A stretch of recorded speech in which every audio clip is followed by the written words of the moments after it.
Bapak, Ibu, dan para saudara sekalian, selamat pagi. Berkah dalam. Bapak, Ibu, dalam pengalaman saya mungkin juga sama dengan pengalaman Bapak, Ibu. Ketika orang tua kita atau kakek nenek kita akan meninggalkan kita, biasanya para anak-anaknya, cucu-cucunya itu sedih, merasa ditinggalkan, ya. Dan biasanya ketika dalam suasana demikian, biasanya orang tua itu memberikan petuah terakhirnya dalam suasana anak-anaknya yang galau, cucu-cucunya yang galau. Itu biasanya orang tua memberikan semacam penghiburan. Dan kalau orang tua itu masih ada, biasanya anak cucu itu mudah berkumpul. Tetapi kalau orang tua kita, kakek nenek kita sudah tidak ada, biasanya itu tidak menarik lagi atau enggan untuk pulang kampung lagi. Karena merasa tidak ada yang pemersatu. Tidak ada yang akan menguatkan, memberi penghiburan. Maka ketika orang tua sudah tidak ada, kakek nenek sudah tidak ada, itu biasanya sulit atau tidak lagi menarik untuk pulang kampung. Nah, kita belajar dari Injil hari ini.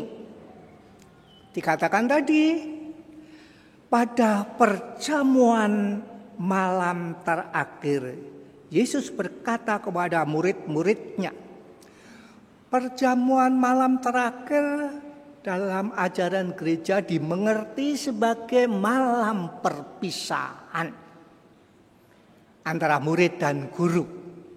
Seperti tadi pengalaman kita, pengalaman saudara-saudara kita ketika dalam suasana perpisahan itu ada pesan-pesan dan nasihat-nasihat yang memberikan penghiburan dan memberikan kekuatan. Demikian juga para murid tadi risau, galau, mau ditinggalkan gurunya.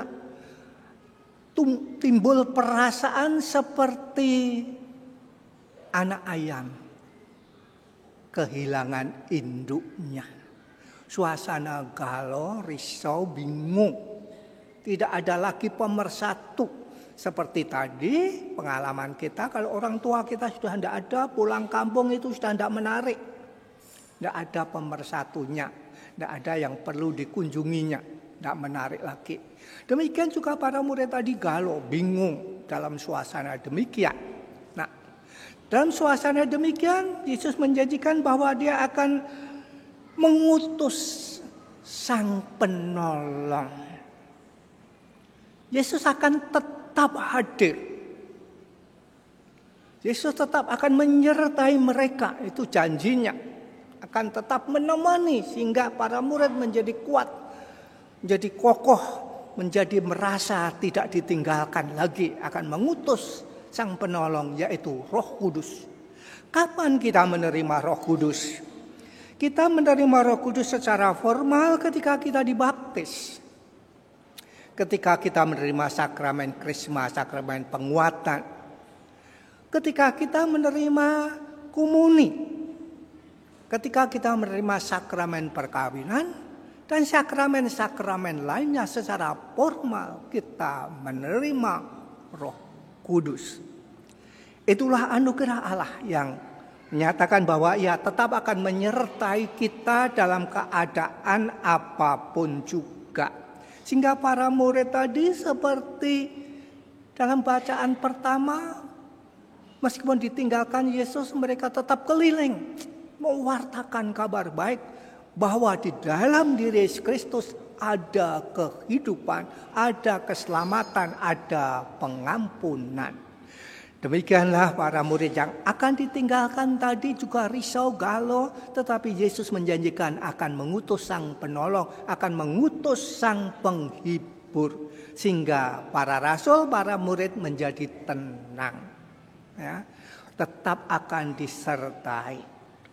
Dan kita harus terus-menerus memohon agar Roh Kudus, meskipun sudah kita terima dalam sakramen-sakramen tadi, dalam keseharian kita tetap memohon agar Roh Kudus dianugerahkan kepada kita dalam doa-doa kita, terlebih dalam tingkah laku kita. Roh Kudus akan hadir kalau kita berbuat baik.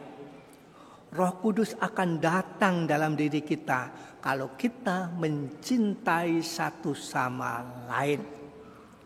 Dikatakan sebagaimana tadi Bapa mencintai Yesus, yang Yesus mencintai Bapa, demikianlah para muridnya itu dipersatukan dengan Yesus. Maka para murid juga harus bersatu satu sama lain, mewartakan kabar baik dengan mengamalkan cinta kasih, dengan mengamalkan persaudaraan yang sejati, saling menolong, saling membantu, sehingga dengan demikian hidup kita bermakna. Itulah anugerah Roh Kudus kepada kita semua. Oleh karena itu mari dalam keseharian hidup kita memohon kepada Tuhan agar dalam keseharian hidup kita sanggup mengungkapkan dan mengamalkan cinta kasih Tuhan itu dengan berbuat baik, dengan saling menolong, dengan saling mengampuni, sehingga dengan demikian kasih Allah menjadi hadir dan nyata dalam tingkah laku kita sehari-hari. Kemuliaan kepada Bapa dan Putra dan Roh Kudus.